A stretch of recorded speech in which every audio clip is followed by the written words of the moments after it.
نبی کریم صلی اللہ تعالی علیہ وسلم نے ارشاد فرمایا 3 لوگ ہیں جنہیں دیکھ کے رب مسکراتا ہے۔ یا رسول اللہ صلی اللہ علیہ وسلم وہ کون کون سے؟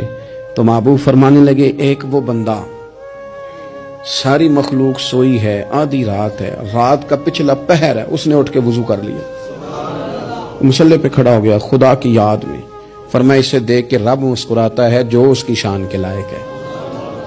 مسکراتا ہے اللہ۔ یہ تو سونے کا ٹائم تھا، یہ تو گہری نیند آنے کا وقت تھا، رات کا پچھلا پہر۔ رات پوے تے بے درداں نو نیند پیاری آوے تے درد منداں نو یاد سجن دی ستیاں وی آن جگاوے۔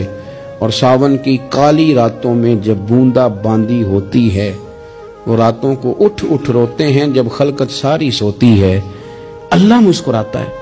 اور سننا میرے بھائی، میرے نبی پاک صلی اللہ تعالی علیہ وسلم فرماتے ہیں جب مسلمان نماز کے لیے صفیں بناتے ہیں نا، ترتیب لگ رہی ہوتی ہے، اب اللہ کی بارگاہ میں کھڑے ہوں گے، قیام کریں گے، رکوع کریں گے، سجود کریں گے، فرمایا جب مومن صفیں بناتے ہیں تو رب دیکھ کے مسکراتا ہے، مسکراتا ہے۔ کمال ہو گئے عروج بندگی کا، جب بندے کو دیکھ کے رب مسکرائے، خدا بندے سے خود پوچھے بتا تیری رضا کیا ہے، مسکراتا ہے۔ اور میرے نبی پاک علیہ السلام فرماتے ہیں جب مجاہد جہاد کے لیے صفیں سیدھی کرتے ہیں، آج تو یہ رب کے نام پہ مرنے ہی آ گئے، یہ صفوں میں کھڑے ہوں گے، ترتیب سے لڑیں گے، ترتیب سے گلا کاٹیں گے کافروں کا یا شہادت لیں گے۔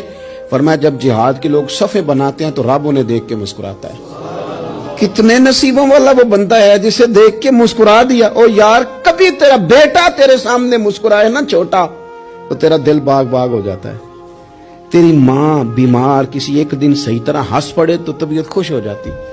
مجھے بتاؤ نا جس کا رب بھی اسے دیکھ کے ہنس پڑے، جو اس کی شان کے لائق ہے، کیا اس بندے کے نصیبے ہیں، کیا اس کے مقدر ہیں؟